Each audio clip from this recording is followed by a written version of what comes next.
شمریز کے دونوں ہاتھ اس کی کمر پر جمے تھے۔ وہ دونوں ایک دوسرے کے بے حد قریب تھے کہ شمریز کی سانسیں شہرینے کو اپنے چہرے پر پڑتی ہوئی محسوس ہو رہی تھی۔ اپنی کمر پر شمریز کے ہاتھوں کا لمس محسوس کر کے شہرینے کا دل پوری طرح سے دھڑکا تھا۔ ہمت کیسے ہوئی تمہاری مجھے ہاتھ لگانے، یا اپنے غلیظ ہاتھ دور رکھو مجھ سے۔ شمریز کے ہاتھ پیچھے جھٹکے اور وہ گرائی دیوار کا سہارا لیتی اسے دور ہوئی تھی۔ اگر میں مدد نہیں کرتا تو آپ زمین بوس ہوتی میڈم، اور شاید ایک سے دو ہڈیاں بھی ٹوٹ چکی ہوتی۔ شمریز کی بات پر اس نے وارنے کے انداز میں اسے انگلی دکھائی تھی۔ میرے سامنے زیادہ اوور سمارٹ بننے کی کوشش مت کرو، اور شمریز خان شرافت سے یہ بال دھو کر یہ سارا ایریا صاف کرو اور نیچے آؤ، تمہارے لیے آج بہت کام ہے۔ اسے کہتے دھیان سے چلتے کمرے سے نکل گئی تھی، جبکہ وہ گردن موڑے اسے دیکھتا اس تمام عرصے میں پہلی بار کھل کر مسکرایا تھا، اور اپنے بالوں میں ہاتھ چلاتے اس نے شرینے کا کام مہنگا ترین کنڈیشنر اور اپنے بالوں پر لگایا تھا۔ وہ غصے سے کمرے سے چکر کاٹ رہی تھی اور اس انسان کے بدلے کے لیے یہاں لے کر آئی تھی، مگر ہر چیز الٹی ہوتی جا رہی تھی۔ کچھ سوچتے اس نے موبائل نکال کر ایپ اوپن کی تھی، اور دشمن آپ کے گھر میں رہ رہا ہو تو بدلہ کس طرح لیا جا سکتا ہے ٹائپ کرتے اس نے اسکرین پر دیکھا، جہاں دشمن سے بدلہ لینے کے کئی طریقے سامنے آئے تھے، جن میں سب سے زیادہ اوپر دشمن کی کمزوری پر وار کرنا تھا۔ میں تو اس شمریز کو کوئی کمزوری نہیں جانتی، تو نہیں چلے گا، اس سے کہتے ہوئے دوسرے آپشن کی طرف دیکھنے لگی، جہاں اس کے عوام کے سامنے بےعزتی کرنے کا کہا گیا تھا۔ اپنی بےعزتی پر اسے کوئی فرق نہیں پڑتا۔ اوف، آخر یہ اتنا مشکل کیوں ہے؟ کاش تم لڑکی ہوتے تو مار دھاڑ کر ہی لیتی۔ غصے سے اپنا موبائل پٹکتی وہ مڑی تھی، مگر سامنے اپنی ماں کو دیکھ کر وہ فوراً گھبرائی کہ کسے مارنے کا پلان بنا رہی ہو لڑکی۔ کافی کا مگ اس کے سامنے رکھتے ہوئے وہ اس کے پاس آ کے بیٹھی تھی۔ کچھ نہیں، بس وہ چیمے نے ایک پروجیکٹ لٹکایا ہوا ہے، انہیں کہتے ہوئے اب الماری پر اٹھ کر تک آئی تھی، اور ایک ڈاکومنٹ انہیں تھمایا تھا۔ یہ کیا ہے؟ آپ کے ٹکٹس، آپ نیکسٹ منڈے باہر جا رہی ہیں، اور میں نہیں جا سکوں گی، ڈاکٹر کی خاص ہدایت ہے۔ ماما، آپ کو اپنا علاج ٹھیک سے کروانا ہے۔ وہ دل کے عارضے میں مبتلا تھی، اور شیرینیں چاہتی تھی کہ ان کا علاج اچھے سے ہو، اور اس لیے وہ انہیں باہر ملک بھیج رہی تھی۔ تم پاگل تو نہیں ہوگی؟ میں تمہیں ملازموں کے ذمہ نہیں چھوڑ سکتی۔ شیری، کچھ وقت کی بات ہے بس، آپ کا ساتھ سب سے ضروری ہے۔ آپ بیمار ہوں گی تو میں کیسے کام کر سکوں گی، کیسے خوش رہوں گی؟ آپ کی صحت تو کوئی کمپرومائز نہیں۔ پیکنگ سٹارٹ کریں۔ اس کا انداز اتنا اٹل تھا کہ روزینے بیگم کو مارنا ہی پڑا تھا۔ روزینے بیگم اپنے علاج کے لیے باہر ملک روانہ ہو چکی تھی، اور شیرین نے کچھ دیر پہلے ہی انہیں ڈراپ کر کے واپس آئی تھی۔ دل عجیب بوجھل سا ہو رہا تھا۔ شمریز نے خاموشی سے اسے دیکھا، اور پھر کچھ دیر کے بعد اس نے شیرین کی کافی اس کے سامنے رکھی تھی۔ میں نے کافی نہیں منگوائی تھی، آپ کو ضرورت ہوگی اس لیے میں لے آیا۔ اس کی بات پر شیرین نے شمریز کو دیکھا تھا۔ تمہیں لگتا ہے کہ شمریز تم میرے خیال رکھو گے تو میں سب بھول جاؤں گی؟ مجھے ایسا کچھ نہیں لگتا۔ آپ یہاں مجھے اپنا ملازم بنا کر لائی ہیں شاید، اور میں وہی کر رہا ہوں۔ اس کے جواب پر شیرین نے اس کا چہرہ دیکھا تھا نفرت سے، اور اسے حویلی والوں سے، مگر سامنے والا شخص کچھ عجیب سا اور پراسرار سا لگا تھا۔ کچھ دن پہلے اس نے جان بوجھ کر کافی شمریز کے ہاتھ پر گرائی تھی، مگر اس نے تکلیف ظاہر تک نہیں کی تھی۔ روزینہ بیگم سے اسے ڈانٹ پڑی تھی کہ اس کی وجہ سے شمریز کو تکلیف ہوئی، اور شمریز کے سامنے ڈانٹ کھانے پر وہ تل ملائی تھی، مگر پھر سارے بدلے بعد میں لینے کا سوچتے وہ پرسکون ہو گئی تھی، اور اب وہ اس کے ساتھ اکیلا تھا تو اس کے ساتھ بھی کسی بھی طرح کا سلوک کر سکتی تھی۔ سنو شمریز، کل مجھے ایک پروجیکٹ کے لیے نکلنا ہے صبح 7 بجے۔ میرا ایک بریک فاسٹ ریڈی ہونا چاہیے۔ حکم صادر کرتے وہ اٹھ کر اپنے روم میں بند ہو گئی تھی۔ شمریز نے کافی کا مگ دیکھا جسے وہ ختم کر چکی تھی، خالی مگ، مگر وہ پورے سراسر مسکرایا تھا۔ ادھر ادھر دیکھتے اس نے پہلے سب سے وہاں نہ ہونے کا یقین کرتے روزینہ بیگم کے کمرے کا رخ کیا تھا، اور ادھر جاتے ہی صبح کا آغاز ہو چکا تھا۔ آسمان پر سرمئی رنگ کا اپنا ہی بسیرا جمانا شروع کیا تھا۔ اسی اپارٹمنٹ کے گارڈن ایریا میں وہ سیاہ شال سے اپنا چہرہ چھپائے کھڑا تھا۔ میں نے پورے کمرے کی تلاشی لے لی، مگر کاغذات کہیں نہیں ملے۔ سرگوشی کے سے انداز میں اس نے بہت محتاط نگاہوں سے ادھر ادھر دیکھا تھا۔ کاغذات وہیں ہوں گے، کہاں جا سکتے ہیں؟ ہمیں وہ کاغذات ہر حال میں چاہیے، وہ بھی جلد سے جلد۔ تم فکر مت کرو، میں اپنا کام مکمل کرتے ہی یہاں سے نکل جاؤں گا، بس ایک بار وہ کاغذات میرے ہاتھ لگ جائیں۔ مقابل کو جواب دیتا وہ الوداعی کلمات کہتے ہوئے فون رکھتے جیسے ہی مڑا تھا، سامنے کھڑی شیرین کو دیکھ کر اس کے چہرے پر ہوائیاں اڑی تھی۔ تم اتنی صبح یہاں سے وہ گارڈن میں کیا کر رہے ہو؟ میں نے تمہیں کہا تھا نا کہ آج مجھے ایک پروجیکٹ کے لیے نکلنا ہے۔ ناشتہ بنا کر میرے ٹیبل پر لگا کر آیا تھا۔ شمریز کے جواب پر اس کے ماتھے پر بل پڑے تھے۔ تم یہاں ہون بہا میں آئے ایش کرنے نہیں، نہ ہی یہاں تم پکنک منانے ہو۔ ایک کام کیا تو چلو گارڈن میں جا کر سیر کرتا ہوں، جاؤ اوپر میرے کپڑے پریس کرو۔ اس کے پاس موجود لوگوں نے شرینے کو دیکھا تھا مگر اسے فرق نہیں پڑتا تھا۔ 4 لوگوں میں شمریز کی بےعزتی کر کے اسے دلی سکون ملا تھا۔ شمریز خاموشی سے اندر بڑھ گیا تھا اور وہ اس کے جا کے کپڑے پریس کرنے لگا۔ شمریز کو وہ اپنے شوٹ پر آئی تھی اور شمریز اس کے ساتھ ہاتھ باندھے ایک طرف کھڑا تھا۔ اسے کسی اور مرد کے ساتھ دیکھتے اس کی آنکھوں میں عجیب سا تاثر ابھرا تھا جسے وہ کوئی بھی نام دینے سے قاصر رہا تھا۔ اسے سمجھ نہیں آ رہی تھی کہ یہ کون سی فیلنگ ہے۔ میڈم چیمہ صاحب ملنے آئے ہیں۔ اپنے مینیجر کی بات پر اس نے وہ لمحہ کو سوچا اور پھر سر ہلاتے اٹھ کر اندر بڑھ گئی تھی۔ وہ اندر آئی تو سامنے ہی چیمہ صوفے پر بیٹھا تھا اور شرینے کو دیکھ کر تو وہ اپنی جگہ سے کھڑا ہوا تھا۔ آئیے سائیں آئیے، بڑی دیر کر دی آپ نے، آتے آتے۔ غلام آپ کب سے انتظار کر رہا ہے۔ چیمے کے اندر بیزاری دکھاتی اس کے سامنے جا کھڑی ہوئی تھی۔ میں نے آپ کو صاف لفظوں میں کہہ دیا تھا چیمہ صاحب کہ مجھے آپ کے ساتھ کام میں کوئی دلچسپی نہیں۔ آپ برائے مہربانی یہ بار بار سیٹ پر آنا چھوڑ دیں، مجھے اچھا نہیں لگتا۔ ایک بار منع کر چکی ہوں اور میری نا کا مطلب نہ ہی ہے۔ اور اس نے بہت واضح لفظوں میں اپنی بات چیمے کے سامنے رکھی تھی اور بنا اس کے جواب سنے وہاں سے وہ نکل پڑی تھی۔ چیمہ صاحب اس کا منہ دیکھتے رہ گئے تھے۔ بہت غرور تھا ہے نا تجھے اپنی خوبصورتی پر، بس مجھے موقع ملنے دے، تیری اس خوبصورتی کو، تیرے اس غرور کو میں نے اپنے پیروں تلے نہ مسئلہ تو میرا نام بھی چیمہ نہیں۔ شرینے کے جانے کے بعد وہ خباثت سے کہتا ہوا گلاسز آنکھوں پر لگائے وہاں سے نکلتا چلا گیا اور اس کے اندر بدلے کی آگ بھڑک چکی تھی جو کسی کو بھی جلا کر راکھ کر سکتی تھی۔ شوٹ مکمل ہوتے ہی وہ برے موڈ کے ساتھ باہر آئی تھی اور چیمے سے جب بات ہوتی تو اس کا یہی موڈ خراب ہو جاتا تھا۔ ہوں ذلیل انسان، غصے سے کہتے اس نے شمریز کو دیکھا تھا۔ سب ٹھیک ہے نا، وہ چاہتے ہوئے بھی پوچھ بیٹھا تھا۔ میرے باپ بننے کی کوشش مت کیا کرو۔ یہاں سے اس کے ہاتھ سے گاڑی کی چابی چھینتے ہوئے وہ اس پر الٹی تھی۔ آپ کی حفاظت کی ذمہ داری میری ہے تو اسی لیے پوچھ بیٹھا، جتنی تمہاری اوقات ہے نا اتنے میں رہو، سمجھ آئی؟ بنا لوگوں کی موجودگی کا احساس کیے وہ غصے سے گاڑی میں بیٹھتے ہوئے وہاں سے نکل گئی تھی، جبکہ اتنے لوگوں کے سامنے بےعزتی پر تو احساس توہین سے شمریز کے چہرے سرخ ہوا تھا۔ سب اسے عجیب نگاہ سے دیکھ رہے تھے، مٹھیاں پیچھے وہ بہت ضبط کر کے آگے بڑھا تھا۔ اسے اپنی بہت ذلت محسوس ہوئی تھی۔ گاڑی ویران سڑکوں پر تیزی سے چل رہی تھی جب اچانک موڑ کاٹتے اس کی گاڑی نے جھٹکا کھایا اور اگلے ہی لمحے وہ بند ہو چکی تھی۔ اسے سمجھ نہیں آئی کہ گاڑی نے یہاں پہ کیا کیا۔ او شیٹ، اب اسے بھی ابھی ہی خراب ہونا تھا، کیا مصیبت ہے؟ غصے سے کہتے ہوئے گاڑی سے اتر آئی۔ شام ڈھلنے لگی تھی، سورج کہیں غائب ہو چکا تھا، اب وہ آسمان پر سیاہی سے اپنا راج جمانا شروع کر دیا تھا اور ایسے میں ایک ویران سڑک پر اسے دور تک کوئی گاڑی نظر نہیں آ رہی تھی۔ اسے یہاں پہ ویرانے میں دیکھتے ہوئے کوئی لمحے محسوس ہوا تھا کیونکہ اس کے پاس نہ کوئی گارڈ تھا اور نہ ہی کوئی حفاظتی چیز۔ اسے یہ بھی نہیں پتا تھا کہ گاڑی ٹھیک کیسے ہوگی اور گاڑی کے اندر مسئلہ کیا ہے۔ نہ جانے کتنی دیر وہ یوں ہی گاڑی پر پاگلوں کی طرح کھڑی رہی تھی اور اب اسے رہ رہ کر پچھتاوا ہو رہا تھا، کاش وہ شمریز کو اپنے ساتھ لے آتی تو یہ سب نہ ہوتا۔ چلیے میڈم، آپ پیدل چلنا شروع کیجیے کیونکہ اس ویران جگہ پر تو کوئی آپ کی مدد کے لیے نہیں آئے گا۔ خود سے کہتے ہوئے وہ اپنا بیگ نکال کر گاڑی لاک کر دی تھی اور رستے پر چلنے لگی تھی۔ چاروں طرف ہو کا عالم تھا اور آس پاس گزرتی اکا دکا گاڑیاں بھی اس کے رکنے پر نہیں رکی تھی۔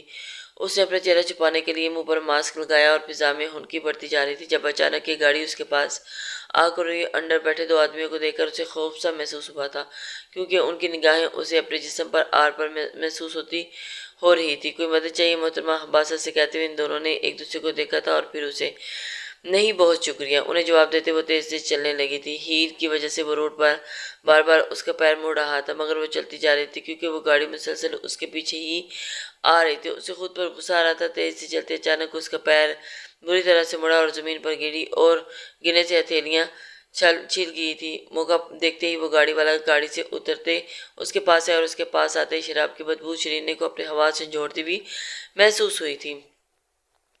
دیکھا نازک علی ہے، چلا بھی نہیں جا رہا، اٹھ میرے ساتھ چل۔ اس آدمی نے آگے بڑھتے شرینے کا ہاتھ تھمانا چاہا تھا اور جب اگلے ہی لمحے اس کی چیخیں خاموش فضا کو چیرتی چلی گئی تھی۔ میری بیوی سے اپنے غلیظ ہاتھ دور رکھ۔ اس آدمی کا ہاتھ مروڑ کر کمر سے لگاتے شمریز نے ایک زوردار مکہ اس آدمی کے چہرے پر مارا تو وہ درد سے بلبلا اٹھا تھا، پیچھے کی جانب گرا تھا۔ میری اتنی ہمت کہ تو نے مارا، اور تجھے تو میں ابھی بتاتا ہوں۔ وہ آدمی شمریز کو مارنے کے لیے اس کی جانب بڑھا تھا، جبکہ وہ ایک لات اس آدمی کے سینے پر مارتا ہوا تیزی سے شیرینے کی جانب آیا تھا۔ اسے کھڑا کرتے اسے پیچھے کیا۔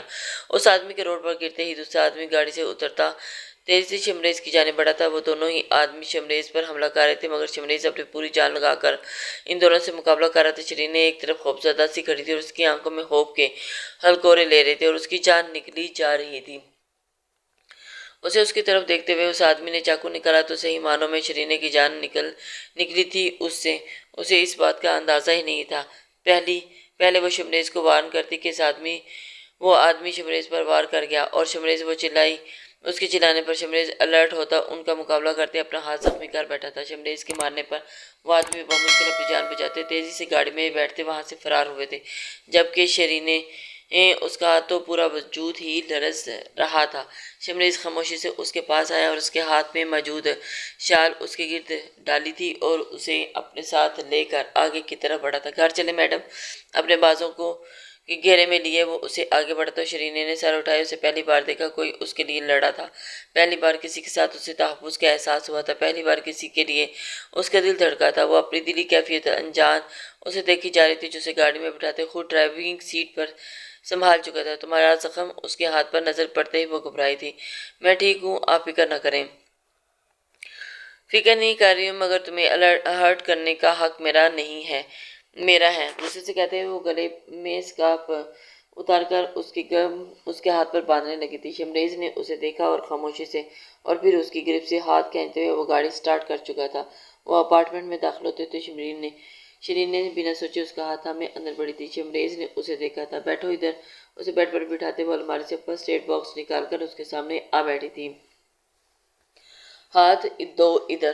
اس کی جانب ہاتھ بڑھاتے ہوئے اس نے نوازش کی وجہ سے جان سکتا ہوں میڈم؟ شمریز کی نگاہیں اس کے چہرے پر جمی تھی۔ تم میری وجہ سے زخمی ہوئے ہو تو میں یہی چاہتی ہوں کہ نہ آپ اس حالت میں آ جاؤ کہ آپ کے قدموں میں گر کر ناک رگڑوں۔ اس کی بات پر شمریز نے لب پیچھے تھے اور اس کی طرف دیکھنے لگا تھا۔ وہ کیا ہے نا شمریز خان، حویلی کا خون ہونے کی وجہ سے ان کی جیسی پتھر دل نہیں بن سکتی، اسی وجہ سے تو پھر آزاد کر دے مجھے۔ اس کی بات پر شمریز کے زخموں پر مرہم لگاتا ہاتھ تھما تھا۔ آزادی ناممکن ہے، یہ غلامی تمہارا نصیب ہے۔ اور اس کا ہاتھ پیچھے کرتے وہ اٹھ کر آگے بڑھی تھی جب اچانک شمریز اس کا بازو تھام کر اسے دیوار سے لگاتا اس کے گرد دونوں ہاتھ رکھ گیا تھا۔ یہ کیا بدتمیزی ہے شمریز؟ وہ اس کی جانب دیکھتے ہوئے، آزادی ناممکن ہے، غلامی میرا نصیب۔ تو میرے ساتھ یہ قید آپ کی بھی تو ہے نا؟ دور ہو کر بات کرو۔ اس کی قربت شیرینے کی حواس جھنجھلا گئی تھی۔ کیوں؟ ہمارے درمیان جو رشتہ ہے اس سے دوری مجھے تو اجازت نہیں دیتا کہ اس کے چہرے پر بکھرے بال سمیٹتا وہ اس شیرینے کا دل دھڑکانے کے باعث بنا تھا۔ تم شمریز اپنی حد میں رہو، تمہیں اپنی حد یاد رکھنی چاہیے۔ میری بات سنیں میڈم، میرے ساتھ نرمی سے پیش آنے کی واپس غلطی مت کیجیے گا ورنہ انجام برا ہوگا۔ اس کے ہونٹوں پر انگلی رکھتے ہوئے شیرینے کو وارن کرتا ہوا ایک جھٹکے سے وہاں سے نکلا تھا اور اس کے نگلنے پر شیرینے کا ہاتھ اپنے دل پر پڑا تھا۔ یا اللہ، اس کا دل بری طرح سے دھڑک رہا تھا اور جو نام پہ دھڑکنے لے رہی تھی وہ فی الحال یہ نام نہیں سننا چاہتی تھی۔ میڈم، آپ ایک بار چیمہ صاحب سے مل لیں۔ اس کی سیکرٹری اتنے دنوں سے اسے فورس کر رہی تھی مگر وہ ہر بار ٹال جاتی اور اس کی ایجنسی چیمے کے ساتھ ہی کام کرنا چاہتی تھی۔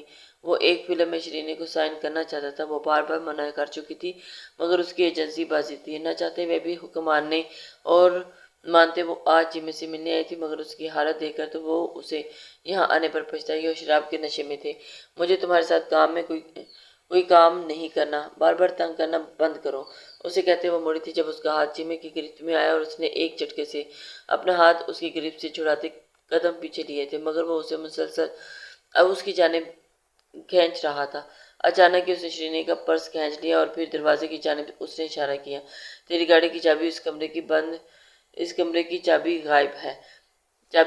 ہنستے ہوئے وہ اس کے قریب ہونے لگا۔ خبردار، جو تم نے میرے قریب آنے کی کوشش کی میں تمہیں برباد کر دوں گی۔ پیچھے قدم لیتے اس نے چیمے کی پہنچ سے دور ہونا چاہا تھا جو خباثت سے اسے ہنستے ہوئے اس کے قریب آتا جا رہا تھا۔ تجھے کیا لگا تھا کہ میں تجھے یہاں پر فلم سائن کرنے کے لیے بلایا ہے؟ بہت عرصے سے نظر تھی میری تجھ پر، تجھ کو تو مزاج ہی نہیں مل رہے تھے مگر اب دیکھ تو میں تیرے مزاج ہی نہیں مل رہے، میرے شکنجے میں پھنس گئی۔ وہ نشے میں اس قدر دھت رہا تھا کہ اسے تو شاید پتہ نہیں ہوگا کہ وہ کیا بات کرے، مگر شرینے کو اس وقت اپنی عزت بچانے کی پڑی تھی۔ چیمے کی نگاہوں سے اسے اپنے وجود پر گرتی ہوئی محسوس ہو رہی تھی اور اسے لگا کہ کسی نے اسے برخنا کر دیا ہو۔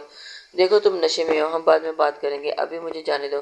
بتاؤ چابی کہاں ہے؟ غصے سے بات کرتی بھی بات نہ بنتی دیکھ کر اس نے لہجہ نرم کیا۔ بس ایک بار یہاں سے نکل جاتی تو پھر اسے بتاتی کہ مگر فی الحال یہاں سے نکلنا بہت ضروری تھا۔ ہا ہا ہا، تو نے مجھے بیوقوف سمجھا ہے، آج تجھے کہیں نہیں جانے دوں گا، چل اب شرافت سے قریب آ۔ وہ اس کے قریب آنے لگا جب شرینے نے پاس پڑا پانی کا گلاس اٹھایا اور بنا سوچے سارا پانی اس کے منہ پر دے مارا۔ تیری تو اتنی مجال غصے سے کھولتے ہوئے وہ شرینے کو گالی دیتا اس کے پیچھے آیا، مگر وہ تیزی سے بھاگی۔ جگہ کم تھی، وہ جانتی تھی کہ زیادہ دیر تک وہ خود کو محفوظ نہیں رکھ سکتی تھی، اور ایسا ہی ہوا تھا۔ وہ جلد اس تک پہنچتا اس کا بازو جکڑ گیا۔ چھوڑ ذلیل انسان! غصے سے اس نے لات کھینچ کر چیمے کے پیٹ پر ماری تھی، مگر اس کی گرفت ناقابل یقین حد تک مضبوط تھی۔ اسے صوفے پر دھکیلتا وہ جیسے ہی اس کے اوپر آیا، اچانک ہی کمرے کا دروازہ ٹوٹ کر گرا اور کوئی چیل کی طرح چیمے پر چپٹا تھا۔ شرینے نے گھبرا کر اندر آنے والے کو دیکھا تھا تو اسے لگا تھا کہ جیسے کسی نے اس کے اندر ایک نئی روح پھونک دی ہو۔ اپنے سامنے کھڑے شمریز کو دیکھ کر اس کا دل جیسے کسی نے سکون بخشا تھا، مگر اس کا سکون لمحے میں غارت ہوا۔ شمریز پاگلوں کی طرح چیمے کو مار رہا تھا، جس طرح وہ اسے مار رہا تھا۔ شرینے کو ڈر لگا کہ کہیں چیمہ جان سے ہی نہ چلا جائے۔ شمریز چھوڑ دو اسے، پاگل ہو گئے ہو تم؟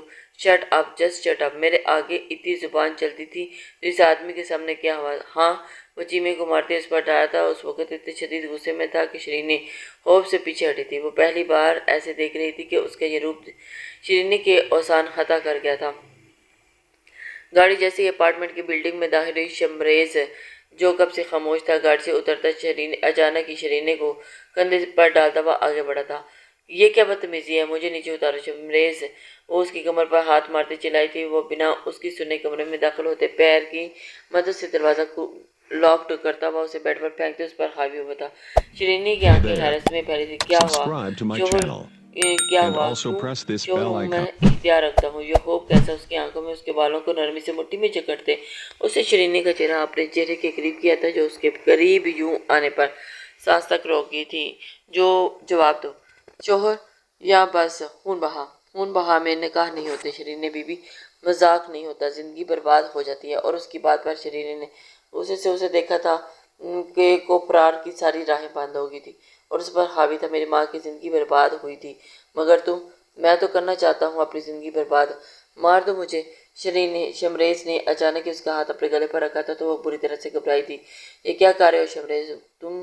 وہ اکھلائی تھی۔ اپنی بیوی کو حق دے رہا ہوں کہ اپنے سارے بدلے برابر کرنے کا، کیونکہ آج کے بعد شمریز خان آپ کا غلام نہیں ہوگا میڈم۔ اس کی بے باکی سی بات پر تو شرینے کا چہرہ گلاب ہوا تھا، مارے حیا کے پلکیں جھکا کر لرزی تھی، مگر اگلے ہی لمحے جیسے وہ ہوش میں آئی تھی۔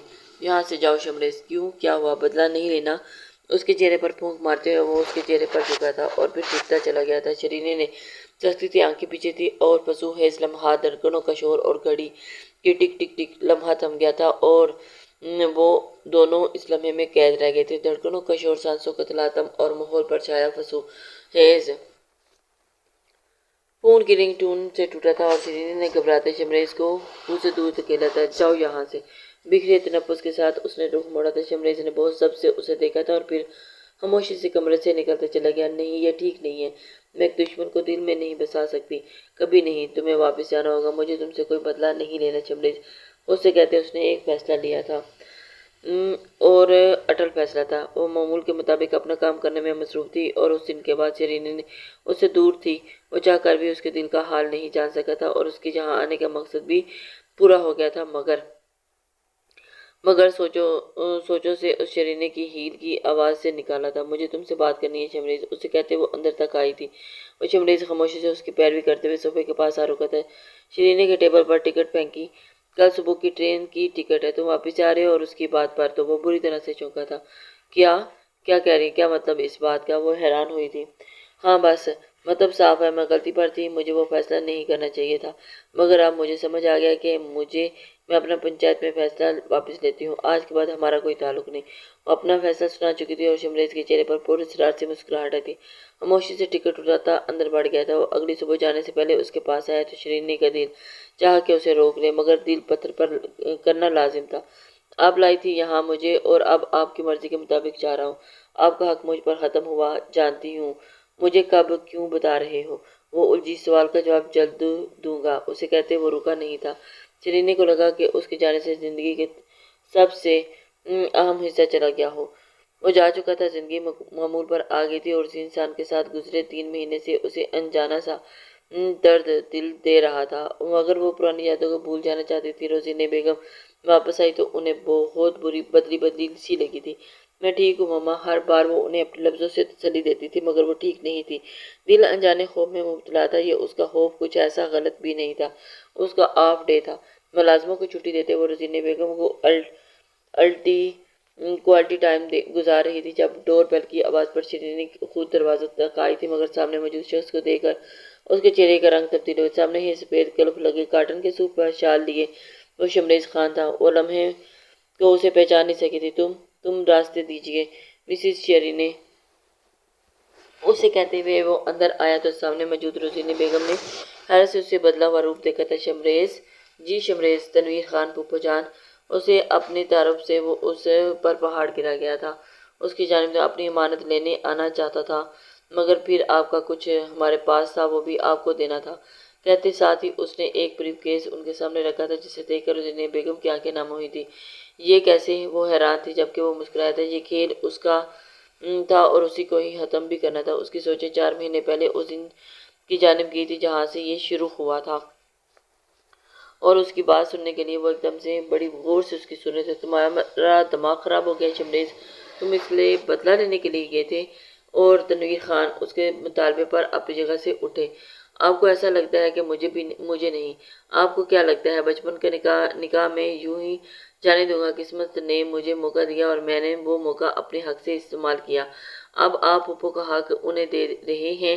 کیسا حق؟ کون سا حق؟ دماغ خراب ہو گیا ہے تمہارا؟ اس عورت نے کیا خرافات تمہارے دماغ میں بھر دی تھی؟ خرافات نہیں، آپ اسے خرافات کہتی ہیں، مگر کیا آپ جانتی ہیں کہ کسی کا حق کھانا کیا ہوتا ہے؟ امی، اسی کی بات پر انہوں نے تنویر خان کو دیکھا تھا۔ اور یہ سب ہم نے بنایا ہے شمریز، اور مگر جو چیزیں ان کی تھی ان کو آپ انہی کو دینی ہوں گی۔ ایک بات یاد رکھیے گا، میں شرینی خان سے دستبردار نہیں ہوں گا۔ اب کی بار زبیدہ بیگم بری طرح سے بکھلائی تھی۔ خبردار، خبردار جو تم نے اس آوارہ کو۔ امی، وہ میری بیوی ہے اور اس کا کردار کیسا ہے میں اس کے ساتھ گزارے وقت میں دیکھ چکا ہوں، اس لیے پلیز۔ اس کا لہجہ دو ٹوک اور اٹل تھا۔ زبیدہ بیگم سر پکڑ کر بیٹھ گئی تھی۔ یہی حال تنویر خان کا تھا۔ وہ تو سمجھے تھے کہ وہ اپنے باپ کی بے عزتی کا بدلہ لے گا، مگر وہ تو ان کے حق کے لیے کھڑا ہو گیا تھا۔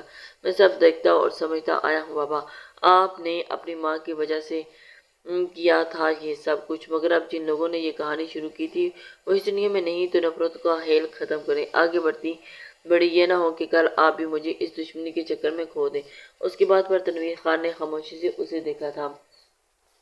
نہیں، آپ لوگوں کو کبھی معاف نہیں کرے گی پھوپھو، کر بھی دیں گی مگر وہ نہیں، اور میں یہ چاہتا بھی نہیں ہوں کہ میں بس یہ چاہتا ہوں مزید دشمنی کو نہ بڑھایا جائے۔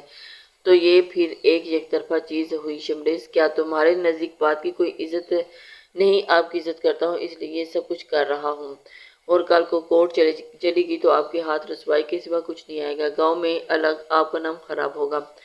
وہ انہیں تحمل سے سمجھا رہا تھا اور وہ سب کچھ ٹھیک کر دینا چاہتا تھا، ان نفرتوں کو، ان روایات کو۔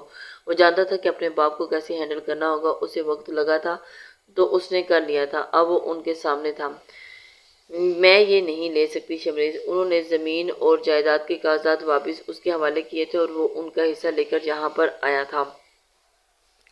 یہ آپ کا حق ہے اور یہ میں آپ کو دینے کے لیے آئی ہوں۔ یہ میرے بھائی کی محنت سے بنایا گیا ہے، میرا کیسے حق ہے؟ مجھے حویلی والوں سے کچھ نہیں چاہیے شمریز، جانتا ہوں، مگر یہ سب آغا جان آپ کے نام کر گئے تھے اور اپنے باپ کو کیوں تکلیف دینا چاہتی ہیں؟ اس کی بات پر انہوں نے شرینی کو دیکھا تو جو اشارے سے انہیں لینے کا کہہ گئی۔